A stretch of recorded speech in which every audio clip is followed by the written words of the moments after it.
Hi, everyone, and thank you so much for joining our Human Capital Watch today. My name is Robin Erickson, and I will be your moderator. The focus of our session today is different in degree, closing the talent gap with alternative credentials. And in terms of who will be presenting today, as I mentioned, I'm a principal researcher here at the Conference Board in Human Capital.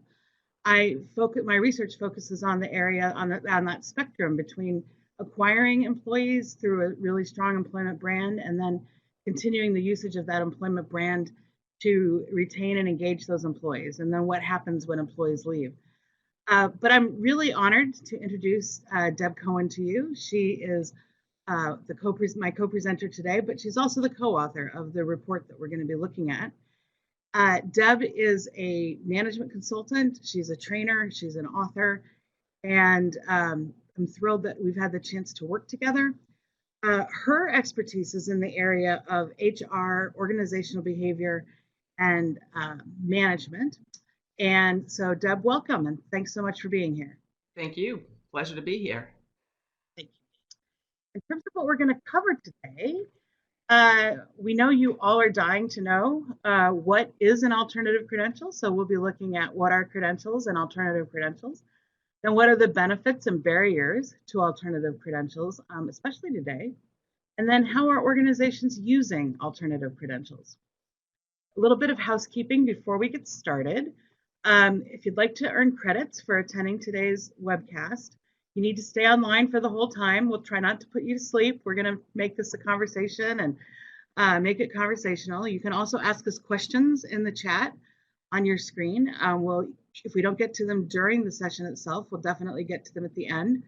But we do have credit that's available for participation in the live webcast. You can see there the 3 different types, and there will be a little box that comes up on your machine, on your computer a few times that says, please click here to show us that you're here for CPE credits. So stay alert for those. And we'll also have some polls, which will do sort of the same thing, which is to make sure that you're engaged and tracking with us.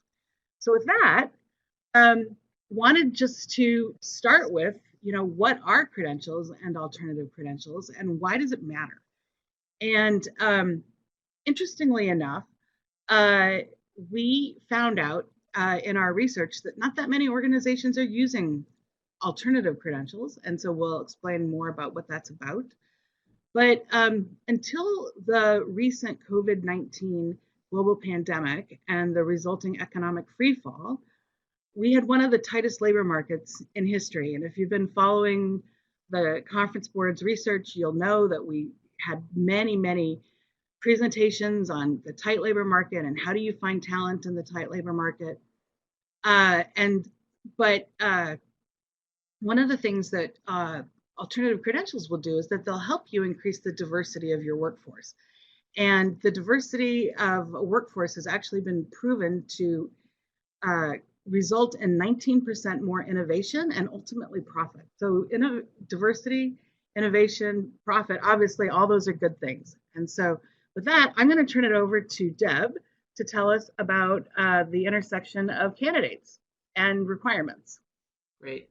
Thanks, Robin. Appreciate that. So let's create a little bit of context for ourselves. The slide that you're looking at right now shows us that really what most organizations are looking for is the best fit for their open positions. And what does that mean? Ideally, that means that candidates will have the right mix of qualifications and knowledge, skills, and abilities, and so forth, that's going to meet the requirements and will also fit the culture and the expectations of the organization. But in reality, the intersection between worker qualifications and organizational requirements is usually a pretty fairly narrow overlap. And so as a result, it's really in every organization's best interest to be sure that they have that they're clear and correct about the requirements and the assessments, expectations, and any other concerns that they have. And at the same time, they really need to be considering the widest array of qualifications.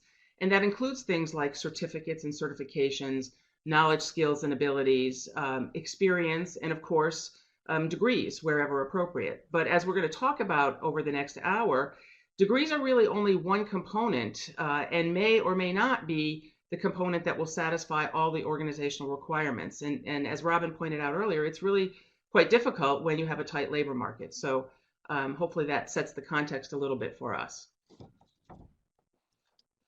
So as we always do here at the conference board, we do want to define what we're talking about here today. And we've defined a credential as the qualification or evidence that an individual possesses to be considered for a job. And official credentials take many forms, as Deb was just mentioning: degrees, licenses. An alternative credential may include certifications, certificates, or successfully performing and demonstrating proof of competence. I actually think our definition of alternative credential may be different than others, and we'll have you hang in there with us and we'll explain more about that. But before I moved on, I just wanted to mention the methodology for you for this study. As always, we started out with a literature review. We then polled the members of 2 talent acquisition councils here at the conference board and asked them about their usage of credentials and alternative credentials. We then also used data from a 2019 survey that was done by the labor market team looking at sorry, I have there was the labor shortages solution survey. And we had 225 executives, actually, HR executives, answer that. And so we do have some data to share with you from there. And in addition, Deb and I interviewed 10 executives, HR executives from different industries. And so we think we have what's a really strong foundation for this study. And with that, we're going to go to our first poll. And as we're having that come up, we have a really pretty simple question. Does your organization accept alternative credentials when hiring? Yes, no, I don't know. And Deb, I wanted to say, what do you think? Do you think many organizations accept alternative credentials? You know, that's a tricky question, Robin. I think, you know, one of the most common sort of alternatives that folks might think about are requiring a certain number of years of experience in lieu of a degree. And that's a great alternative. But today, the array of credentials, you know, such as certificates and certifications, it's really quite wide. And so I'm going to go out on a limb and say that a lot of folks are going to say yes, but I suspect that in reality, their response is based perhaps on a more narrowly defined set of alternative credentials. So as we go through today, we might be talking a little bit more about that. And you know, the other thing I'll mention is that for things like years of experience in lieu of a degree, you know, there's really, and I'm not aware of any specific formula that can equate the exact number of years of experience to a particular degree. And so some organizations may create a formula for themselves, or they may, you know, change that formula depending upon what the degree is and what the job is. And so you see an awful lot of that. All right, well, we'll have the production team close the poll here, and you can see the results. Almost 45% said yes, 21% said no, and about 35% of you said you don't know. And so, well, we're thrilled that you're here, and hopefully you'll walk away with some tools and resources and suggestions for your organization. And I wanted to share with you the results of our labor shortages survey on the next slide, which is that few organizations accept alternative credentialing. And you can see here from the survey I was just talking about on the top, you can see that there are substitutes for credentials. Many organizations are expanding their target requirements. 31% re-evaluated jobs to better assess credential requirements, but only 18% accepted alternative credentials, such as certifications. And so then we also asked questions in that survey around, well, are you decreasing your requirements? Because we actually found in that survey, again, remember it was a different time. It was 2019 before COVID and our high unemployment numbers, but 90% of the organizations we had surveyed at that time were operating with unfilled positions. The interesting thing is right now is that organizations are still operating with unfilled positions because there's some roles that are just simply hard to fill. And so we're going to talk a little bit more about some of those challenges and what organizations are doing to help to do that. So now I'm going to turn it over to Deb, who's going to talk about the different types of credentials and alternative credentials. Great. Thanks, Robin. There are many, many different kinds of credentials today, certainly more than previous experience that we've talked about. But the number of these different kinds of credentials has been growing exponentially in recent years. And just to be clear, not all credentials are created equally. And what we've done in our report is provide a detailed guide. You'll see that in the next slide in a minute, but that we have provided to show you the different types of credentials and highlight, not only what these credentials are, but also how these credentials are obtained, but most importantly, what kind of evidence they provide to employers, because really that's what employers want when they're hiring is what's the evidence that this person is going to do, a good job or not do a good job or be a good fit for the organization. So I'm just going to briefly go through all of these, but I encourage all of you to read the report if you can to get the more detail. But to start with, we have higher education. We're all familiar with the higher education. There's a range of degrees, such as a BBA or an MBA or a PhD even. But another well-known set of credentials are licenses. And licenses really offer specific proof of something and can be required for practice. So an example would be a CPA or a doctor or a JD. You've got to have a certain license to practice. And that's certainly important to have for many jobs. But this next couple categories, certifications and certificates, it's actually quite a large category, and they're very widely available. And certificates are oftentimes, offered by either training or educational providers, and it's typically awarded, perhaps a certification, I should say, is typically awarded by an industry leader or an industry trade association. But there's a huge variation between what a certificate is and a certification is. And, oftentimes the words are used interchangeably, but they're really not. A certificate oftentimes will say, prove that you've got, time in a seat listening and learning. And you may have learned an awful lot, but on the other hand, you may not have. Whereas a certification is typically ended with a test of some sort that essentially allows you to, again, prove that you have a certain body of knowledge. And these assessments can vary also quite widely. We'll talk about that a little bit later. Internships and apprenticeships are another bucket. And, you're all familiar with internships, certainly, and it's a way to get good experience. Apprenticeships, believe it or not, have actually been coming up in favor. It's a very structured educational and workplace program, and it's oftentimes connected to a trade or an industry association of some sort. And those are certainly good to have as well. And then the last sort of big category that I'll mention is what we call supplemental credentials. These are things like badges, micro-credentials, boot camps, and that sort of thing. And there's a whole, again, wide-ranging array of these, and it's growing all the time. And as I mentioned, previous experience is really an alternative credential for those perhaps who don't have a degree. And then finally, digital credentials. Those are really just a way to demonstrate pictorially, either on a signature line or on a resume, that you have a particular credential. But what's important to keep in mind is that, not all of these credentials are equally useful to employers. And that's the hard part that organizations really have to kind of figure out.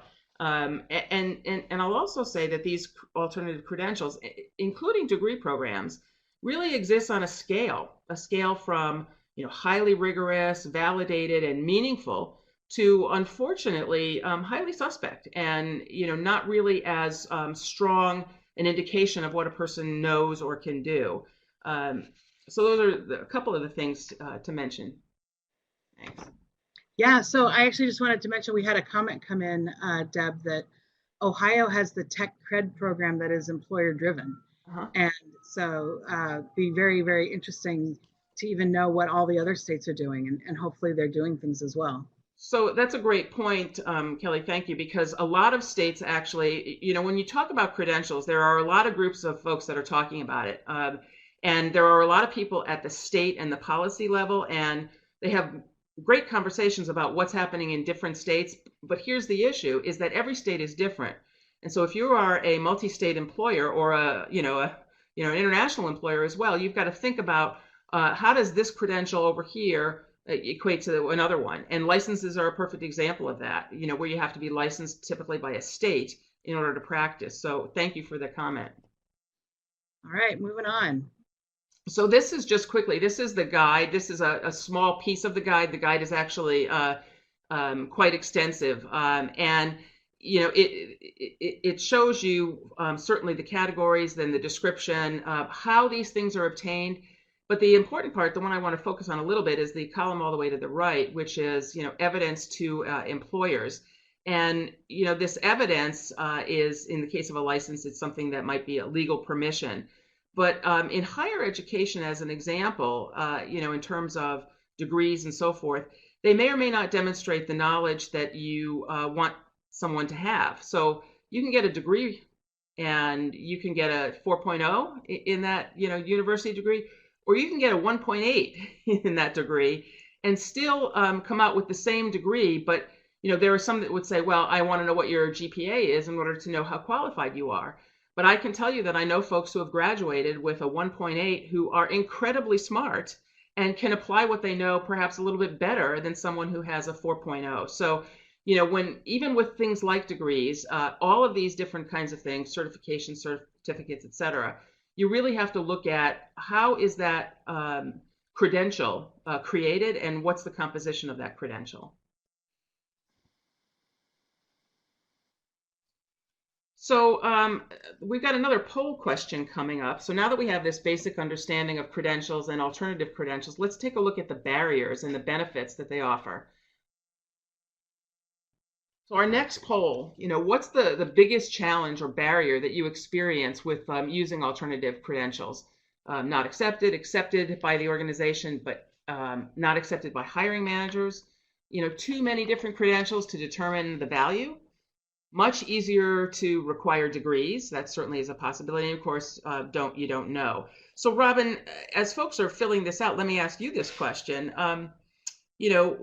What do you think are the responses that you would expect to see here? Well, I suspect many people would have liked it if we could have given them the option to select all. But we decided not to make you pick one. So some of you may be changing your answers. And I actually think that I don't know that we'll see any one of these be the biggest answer. I think some organizations, it's much easier to just require degrees. We saw that in 2008 after that Great Recession. And a lot of people unemployed. That's one of my fears about our high levels of unemployment right now, is that companies will decide it's just easier to require degrees, and your applicant tracking system can get rid of anybody without a degree. Anyway, I'm just going to be interested to see what happens. And I again understand your concerns if you're like, oh man, I wish I could pick two of these or more. So we'll ask if you guys close their poll, and we'll broadcast the results. Okay.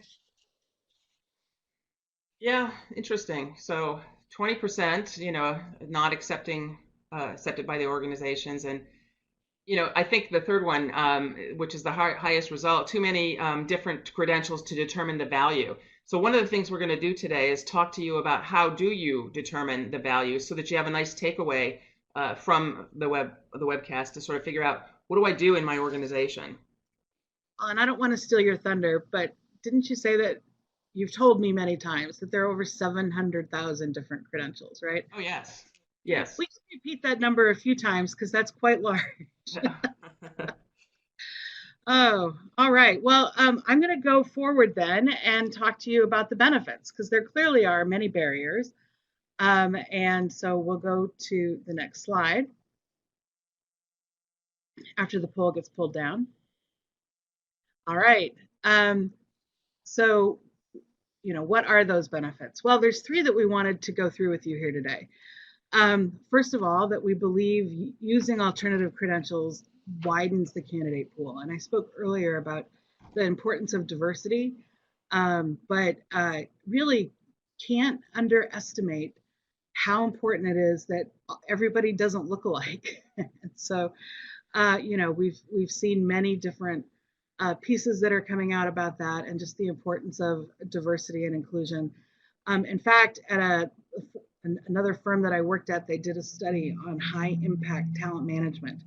And we were all a little shocked to find out that the strongest differentiators for high impact talent management was around diversity. So maybe not surprising now, but it was surprising to us about 5 years ago when we first got those results. So definitely it's important to think about widening the candidate pool. But alternative credentials also send messages to your employees that there's different pathways to success. And, one of the things I talk about in some of the work I've done with talent mobility is how important that is. And, why is that important? Well, basically, you don't want your employees waiting for their boss to die because it's not good for them, it's not good for you.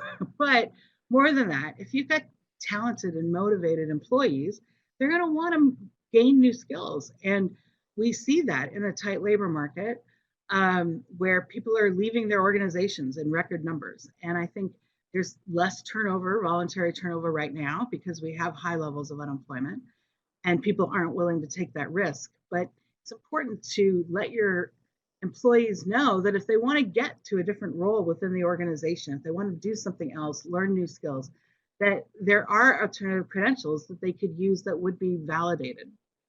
And then last but definitely not least, alternative credentials will often save money in the long run. Saves the organization money because it bypasses entry-level training. And we actually heard that from one of our executives that we interviewed. And he said, we love alternative credentials because we don't have to spend as much time doing entry-level training. They were actually working with one of the local colleges to have a program, and people left that program and started directly with them and bypassing, the first year or so of entry-level training. But it also, alternative credentials also save money, importantly, for employees. If you think about the cost of a 4-year degree and the fact that, knowledge doesn't always what you could study English in school and become a Wall Street banker, right? So what you're learning may or may not be relevant for what your new job is, but it does save money in the long run for both organizations and for employees. And one of the things that we just want to mention to everyone is that if you haven't recently looked at your policies around alternative credentials, it's probably time to do that. And I think Deb will get into that a little bit more as we go on. Well, just to make that point, Robin, if I could, interject, when you talk about these benefits, oftentimes employees, want to take additional kinds of professional development, and oftentimes organizations actually have a policy to support that. You might have a bucket of money that you can spend either, individually or, in your department or division or what have you. And what this does is it connects that policy of supporting additional education and training along with your hiring practices and saying, okay, so you've invested in me to get this certification, or maybe even an advanced degree. And now there is this pathway, as you've been talking about, to actually use that. So I think it's important, to help connect the dots, if you will. Yes. And before we move on to our next section, which is how organizations are using alternative credentials, I just want to encourage you to, if you have any other barriers that we didn't mention to using them and you've seen them in your organization, any other barriers, or if you've seen any other benefits that we haven't mentioned here, please put them in the chat and we will go through them, especially if you have questions about them. So with that, I just want to say, so, the next thing we want to focus on is, really how are organizations using them? And hopefully be able to give you some tools and some ideas to walk away with. So we have 3 different ways that organizations are using alternative credentials. And we obviously go into a lot more detail about these in our report. But the first is around workforce planning and strategy. The second is around training and reskilling, a little bit about what Deb was just mentioning. And then the third is around recruitment processes. And so there's 3 different ways, and we're going to go into some detail on each of these. And I'm going to turn it over to Deb to talk about workforce planning and strategy. Great, thanks. Thank you, Robin. And I love this quote that's on that slide from one of the folks that we talked about. And it really doesn't matter, or the previous slide, I should say, that really talks about whether you're hiring 5,000 or 5. You really have to do the hard work of, evaluating who's going to fit. So, going right back to that beginning when we talked about making the match, you really have to do that regardless of how big or small your hiring needs are. So if you could go back to the next slide. So when it comes to workforce planning, think about that as finding the right people, at the right time for the right job and so forth. But really, workforce planning and strategy, it's the process that organizations use to, map their people strategy with their business strategy and make sure that those two things are in sync. And of course, that's not easy to do.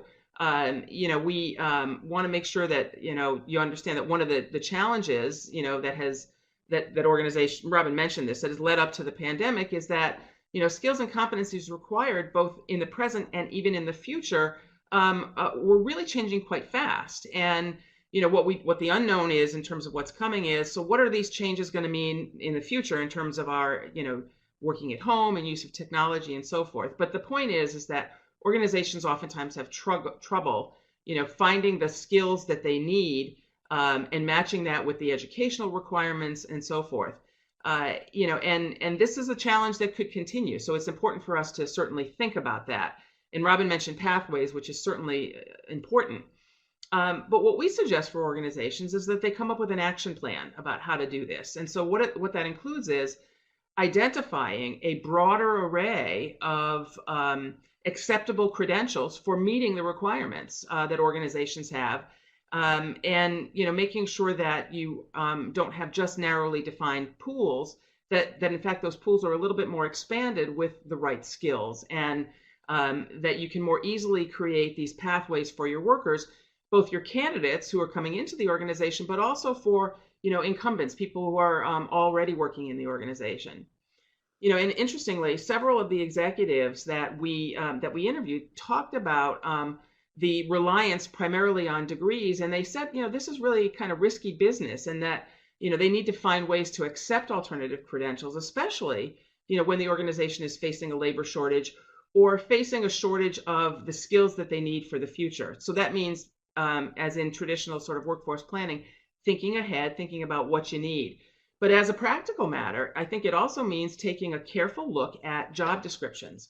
So you need to ensure that the job descriptions are broad enough to ensure that the things that you need now and the future are also taken into account. One of the things that we heard from several people, which was interesting, is that as they were recruiting, they found that there were lots of people out there that potentially had the skills that they wanted, but the job description was written a little bit too narrow. And so they had to go back and redo the job description and then repost, which took a much longer time for them to be able to do that. So as a practical matter, if you think about what's in your job description now, that's important. And then of course that leads us to the next area, which is the whole concept of training and reskilling.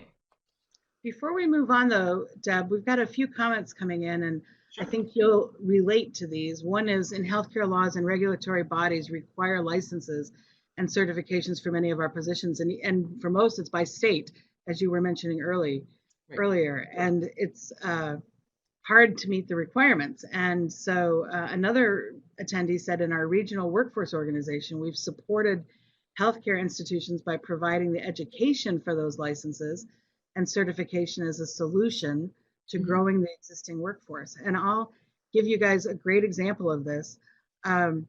As you guys are aware, in the healthcare field, about 8 years ago, maybe 10 years ago, there was a new code for the medical code that all of, every single procedure has a code number, and a new code came out. And organizations were like, we don't have enough people doing the coding right now. How are we ever going to get people trained on the new code? They had people who said, I'm just going to retire. I don't want to learn a new code. And one healthcare organization actually held for a year a class every week that was free to the employees who were interested. And at the end of that, they had the credential that they needed for their organization to become a coder. And they were able to, increase their position, be promoted to a different level. And so just thought I'd see if you had any other examples of really bright ways to do stuff like that. No, I think that's a great example, Robin, actually. And as we, move into sort of the next section talking about training and reskilling, and it goes a little bit to what we were talking about earlier in terms of benefits, that organizations that offer this kind of training and, some organizations might say, well, I'm investing this whole year providing these skills and this information and qualifications that people need. What if they leave? But here's the thing, what if you don't train them and they stay? That creates even more of a challenge for your organization. So let's move on and talk a little bit about training and reskilling. Definitely. Yeah, absolutely. And, so even in the past 6 months, we're still seeing articles, if you follow, LinkedIn and popular press and read all of the, the different things that are coming out, you're going to see that there's still a huge discussion about reskilling and upskilling and training. In fact, I think it's even more important than ever before, if we assume that the way we work has changed forever. And I think in some industries and in some organizations, that is certainly the case. And as much as people want to get kind of back to normal, we are going to see lots of changes over the next year, and some that are going to stick and some that are going to stay. So if you think about this speed of change as being, rapid and having, been faced with skill shortages and skills gaps, and also, to the comments earlier about things like in healthcare and having to deal with those certifications, which are changing and requiring, all the time. And those are important, but I can also tell you that sometimes you can have a certification or a certificate in particular, especially in the medical field, you can pass that test. But what does that really show in terms of your behavior, in terms of dealing with patients? And I think sometimes there's a disconnect between that. So organizations still have to think about training and reskilling, even on those kinds of issues. A consistent theme that I think we heard from, the executives that we interviewed was the need to hire for skills. So to think about the future and focus on retraining. So the comment you made earlier, Robin, about if we can hire people that have the basic skills, what that allows us to do is to use our investment in training in reskilling people so that they can stay qualified within the organization and keep the credentials that they need. And interesting, research has shown that 40% of every employee's skill will no longer be relevant in 4 years. Now, of course, this varies a little bit, from job to job, but the analysis didn't figure in this seismic, economic impact of COVID-19. So there's a lot that we certainly don't know, but an alternative credential is typically cheaper than a four-year degree or even a master's degree, and it can provide the basis for skilling and for upskilling for folks, which is important. So one of the important things that I think is hopefully a good takeaway for everyone is that we recommend using analytics. Track the effectiveness of these things. So if you hire some folks with a credential perhaps that is new, or if you provide training for folks to keep them up to date with whatever codes or things that you need, track those people over time and see how have they performed, and have the people that you perhaps traditionally hired with a degree, how do they compare with the people that you're hiring that have certain credentials? Now, clearly you can do this with a, more numerically with a larger population, but you can certainly do it with a smaller population as well. So estimate the performance and try to figure out whether or not these credentials that you're using, are they working? And if they're not, and we'll talk about this later, how do you partner with educational institutions? So I'll put that aside. But the final thing that I'm going to mention here is that, when you talk about upskilling, you have to upskill your recruiters as well as upskilling your staff, because your recruiters and your hiring managers, not just your recruiters, but the folks that are on the front line, they have to better understand alternative credentials. And it may also support this whole talent acquisition process. So, Robin, I'll turn it over to you to talk a little bit more about the recruitment and talent acquisition process, because it's an important part in all of this. Sure. But before we go there, I just wanted to mention the statistic that you quoted, that over 40% of each employee's skills will no longer be relevant in 4 years. I just want to offer a word of hope to those of you who are parents with children in college, because we do know that that's a huge investment. And the good news is that I think in college you learn how to think and become agile and be motivated. I think that a lot of the skills that people have today, if you think about the skills that were needed 20 years ago, they're very different. But it is a little bit of a sobering factor, and I completely concur that organizations need to be thinking about how they can increase their training programs to try to make to increase their employment brand. I was mentioning that at the beginning. Organizations that focus on employment brand for their employees and help their employees grow, you'll have more people be willing to join your organization. Right. And so those are all good things. So, Robin, if I could just piggyback on that point, as you know, I have a son who is a rising senior in high school, and we spent last weekend talking a lot about the schools that he's going to apply to and various kinds of conditions and so forth. And he said, Mom, I don't want to go to a school that's in our backyard. I want to go away to college. And I have to say, and I told him this, I agree 100%. Here I am. I was a college professor for many years. I believe fervently in education. I want my son to get a degree and so forth. But I think that part of what you learn in college, the experience you have in college, helps you immensely. And so while I think credentials and alternative credentials are incredibly important, there are also things that you learn along the way that you have to be able to demonstrate how you apply that. And in college, you have to work in teams, you have to get along with, you have to balance and organize your time. There's many things that you have to do. It's not just, what did I get in chemistry or biology? It's did I come out as a well-rounded person? And a lot of the credentials, the alternative credentials, are building in ways to do that. They're looking at how do you apply it, not just can you tell me what you know. And I think that's important.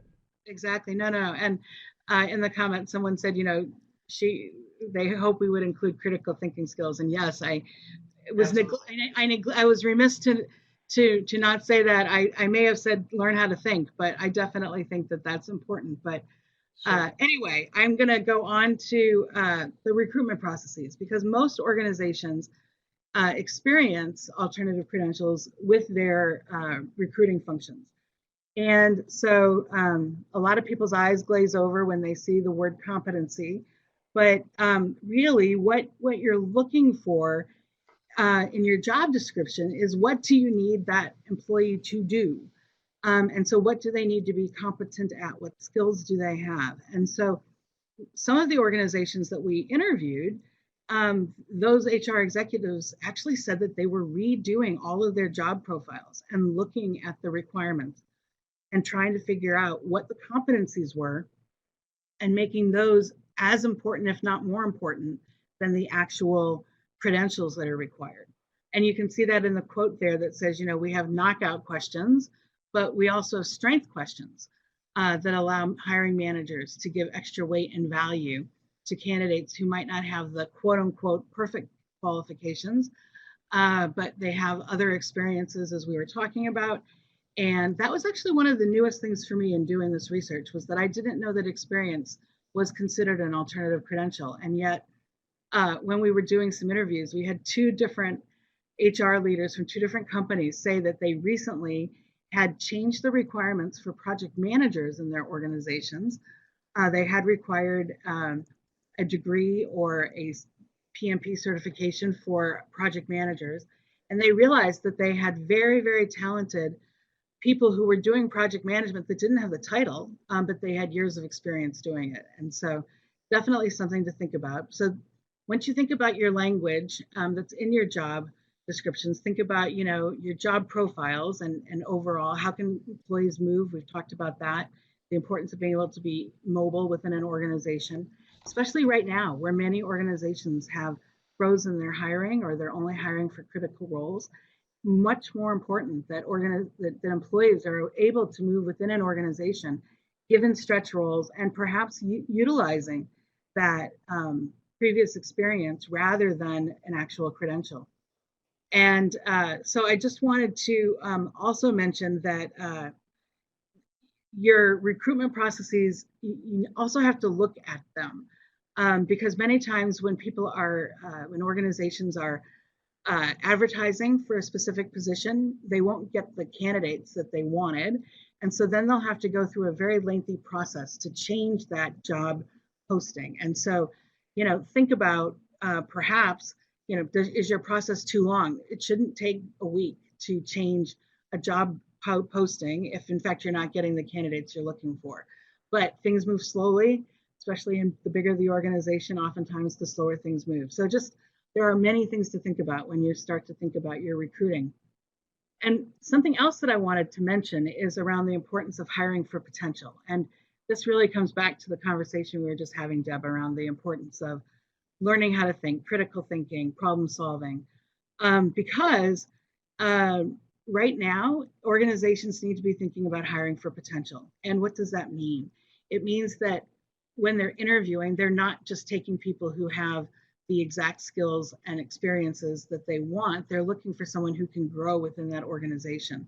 And so, for example, if you look, this chart comes from a study that I actually did when I was at Burson, where we did an online survey of 1,220 global HR executives. And you can see there that high impact performance organizations, those are the bigger bluer circles, high impact talent acquisition functions are 50% more likely to prioritize hiring for long-term potential.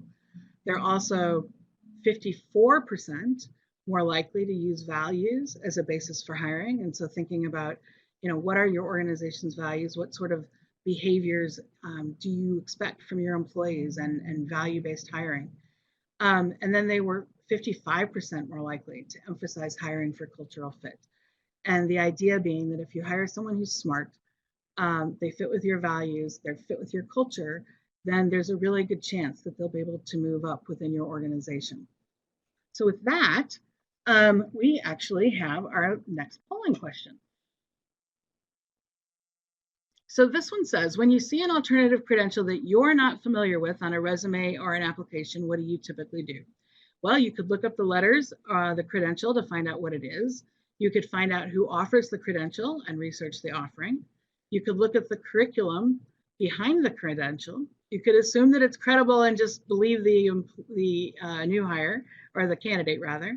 You could also look for this credential in other candidate applications. So while we're doing that, I wanted to ask Deb the question of, how common is it, do you think, that hiring managers and recruiters are seeing things on resumes that they're not familiar with? So I actually think it's quite common, that people are going to see, and I'm curious to see what people sort of do. It's interesting. I think in the last, decade or even a little bit more, we've seen, I think, a real increase in people who want to show their credentials. So maybe you've noticed this in some of the signature lines of people you get an email from. Beside their name, it'll, be, John Smith, comma, MBA, comma, something like that. And, whereas typically before you might see CPA or, that sort of thing. But anecdotally, I think that we've seen more people putting these letters, and sometimes I think it's for certifications that they hold and degrees and so on and so forth. I think there's also more of an appetite. And so one of the things we talked about earlier was digital credentials. Well, a digital credential is because of that appetite. It actually, you can show digitally in a signature line, for example, on an email, or elsewhere for that matter, that says you have this particular credential. And it's become more meaningful. And there's been a lot of branding that's been going around, what it is. And it seems like lots of folks here are saying that they look up, to find out what the credential covers. That's wonderful, good to hear. But do you really, but what's written there? We're going to talk about evaluation of that in just a second, which I think is important. What are your thoughts, Robin? Well, I went ahead and broadcasted the results because, okay, interestingly, this question of the 3 polling questions we've asked today, I think this one's had the strongest majority, which is that almost 60% of you are looking up the letters and the credentials to find out what it is, and that's awesome. The next highest by far is to find out who offers the credential and research the offering. And so it's really trying to get smart and see if that credential means anything. I'm very happy that none of you are assuming that it's a credible credential and researching no further. That wasn't the gimme answer. That was the we hope you're not doing this answer.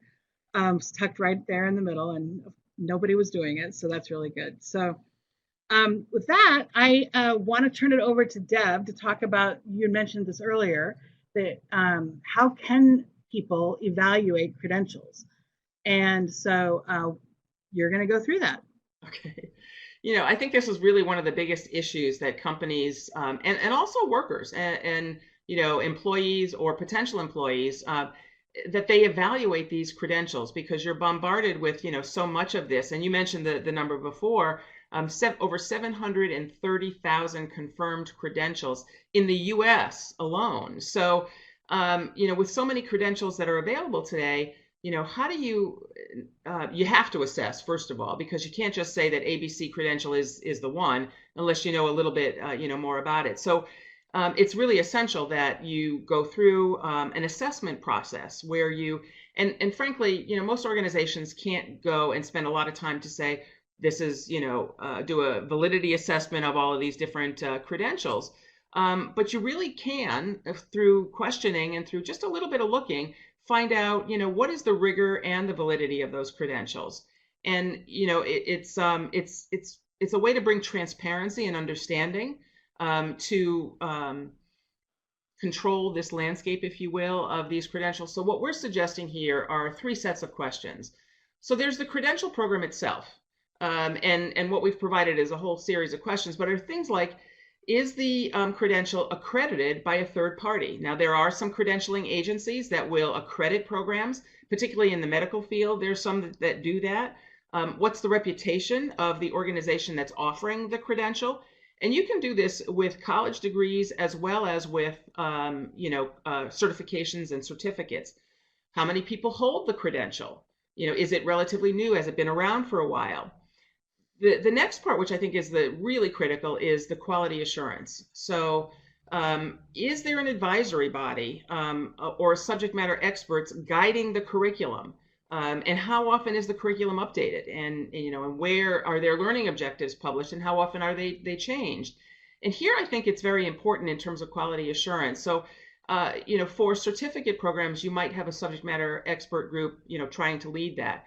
But with certifications, because there is an assessment at the end, what you will typically see is groups of subject matter experts who are called upon to help actually write the questions, so that the questions are not just something that an academic sits behind their desk and writes down, but it's people who actually do it, write the questions that say, this is what you really need to know, but more importantly, this is what you need to be able to do. And you can take a look at certifications to find out what process do they actually use. And if it's something that you're hiring a lot of, so we'll go back to the medical example, if there are certain credentials that are required and you are in a healthcare field, what are those credentials and what are those bodies of credentialing bodies actually do? The third area that I think you need to look at is sort of to be student and worker focused. So, is the credential affordable? One of the things that we have found, and I think this is really important, one of the folks that we interviewed said, we find that people that have some of these advanced credentials have them because either their organization has supported them or because they are working and they're financially stable in order to do that. And so you've got to make sure that there is diversity of those people who are actually taking the credential, so that if you're hiring people with that credential, that you're not just hiring one set of folks without thinking about, is it affordable? And if I am a worker or an employee, I want to be able to have access to those credentials as well. So how do students demonstrate their learning skills? Those are some of the things that are, certainly important in that. Robin, anything to add to that? No, but I'm smiling because somebody commented that they think we're going to need better AI, artificial intelligence, to help screen for 730,000 plus alternative credentials. Absolutely. Exactly. Yeah. But, I think if you start with the credentials that you use more often, or if you have a new job that you're requiring because you're going into a new area, take a look at it in a limited fashion, and that'll give you experience in terms of how to open that up a little bit more. Exactly. All right, moving on. So real quickly, because I know we want to leave some time for more questions at the end here, one of the things that I believe in strongly is partnering with educators and educational institutions. So, as a faculty member, starting out my career a long, long time ago, I went into the classroom and wanted to teach what I wanted to teach. But as I grew and learned and, got more active in, business and so forth, I found that, if I teach these kids X, Y, or Z, but they're not going to use it in their career until 10 years down the road, then in those entry level courses, I need to teach something different. So, these partnerships are critically important. And you may have heard of advisory boards. They're pretty common. But my thought here is that you really need to get down to a much more level of granularity, which is not that, and they're great to have conversations with universities and even credentialing bodies that might not be universities, but might be trade associations, that sort of thing.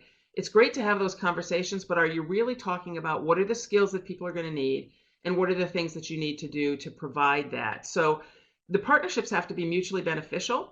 And they need to be very specific in terms of honing in on those skills that you need, the competencies that people need, and that the organization is going to need in the future.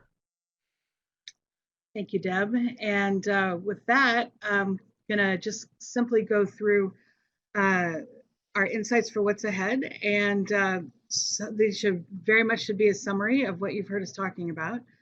But to find qualified candidates in the current and future labor market, we realize that today's labor market is very different than what it was even 6 months ago. But employers need to take the time to understand the array of alternative credentials.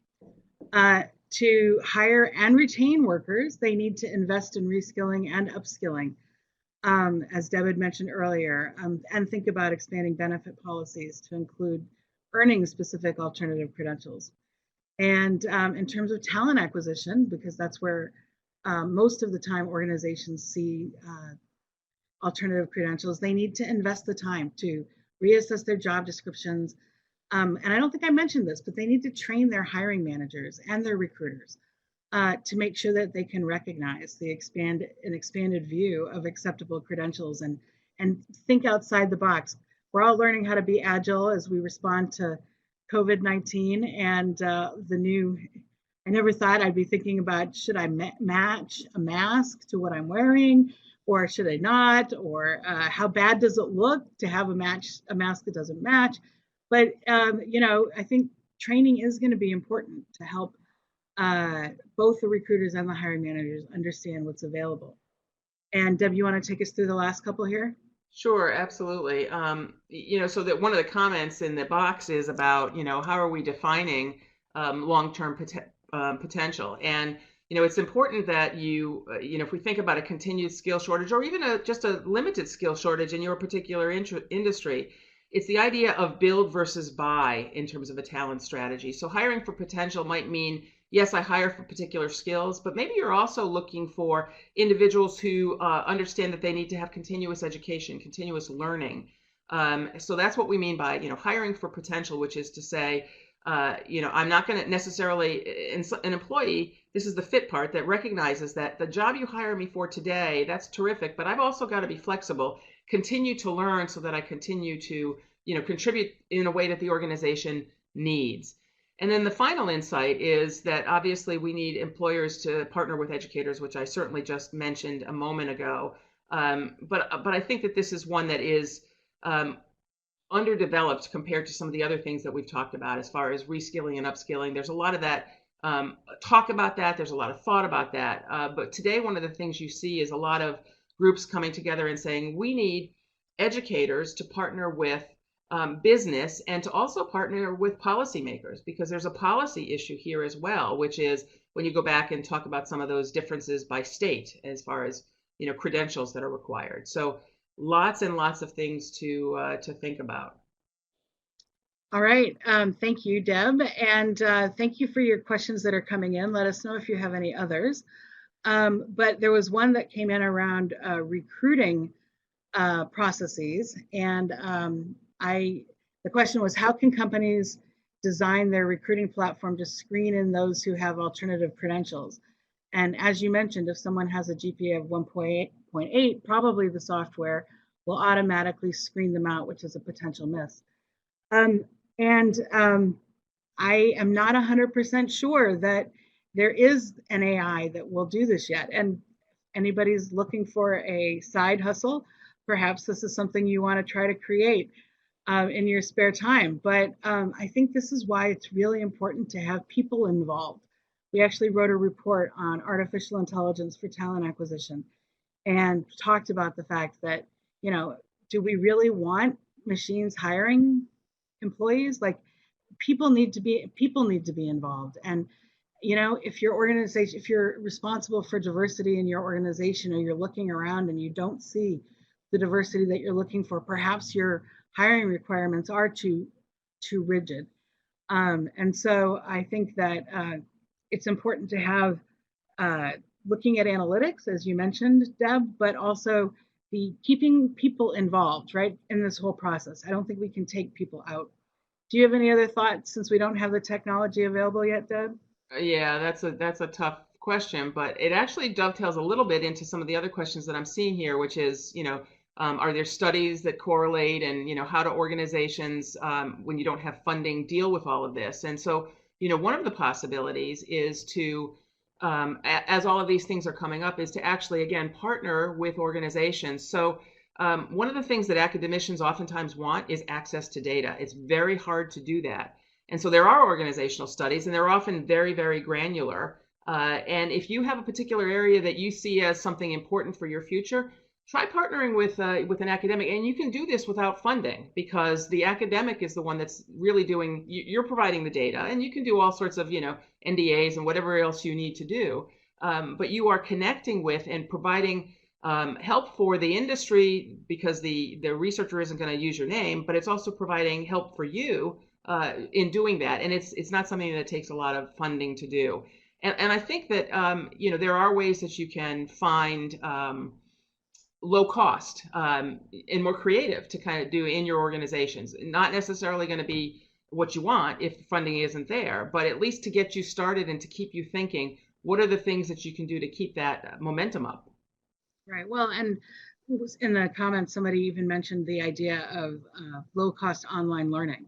And many organizations are supporting uh, self self what is it, self learning, so something like LinkedIn Learning, and all of that's available. Even I have one of these outside certifications. I have my project management professional, and every 3 years I have to prove I have enough CEUs, or continuing education hours, and they accept things like putting presentations together, but listening to podcasts or reading books, or that self learning content as well. So that's also useful. I would say though, and I think that's a great idea, Robin. But I would also say that an organization that allows that to happen or encourages that to happen needs to also go a step further and make sure that you're having conversations internally about, so how are you using those new skills, and what is the expectation of using those skills, and gee, how was that module? Did it fit? Was it right? Because if you just put that up there and say, I can use this, I can do this module, without having that further conversation, you're not ingraining that in the process and encouraging, employees to pay attention to that. I don't want to say that this happens a lot, but how many times do people multitask when they are listening to something? I can't see all of you out there, but I suspect that some of you are multitasking, and that's to be expected. That's what's happening. It is. And I think you're exactly right. It's not just what are you reading, what are you listening to as you're running, doing your exercise, but how are you experiencing, how are you showing that you've learned those skills? So with that, I want to thank you for joining us today. Thank you, Deb, for being my co-presenter, but more importantly, my co-author. I do want to just go through our next Human Capital Watch coming up in September. Laura Sabatini, my colleague here at the conference board who focuses on diversity and inclusion, will be leading that. We also just launched a survey today called Reopening the Workplace. And if you're interested in what other organizations are doing post-COVID-19, take our short 3-question survey, and we'll also include a copy of this link in the message, in the post-webcast message. Definitely also want you to know that we have on October 19th and 20th, we have our talent acquisition annual conference, Transforming Talent Acquisition, Pandemic and Protests, and you can get a $100 discount for that. And last but not least, we have Human Capital Insights, which is a podcast series. And if you've enjoyed hearing from Deb today, I actually recorded a podcast with her about her new book on developing management proficiency. And so you can find that, Developing Management Proficiency During COVID-19. You can find that podcast there. So we'll ask that you take the online evaluation, and thank you for joining us, and we look forward to seeing you at our next webcast. Thanks, Robin. Thanks, everyone.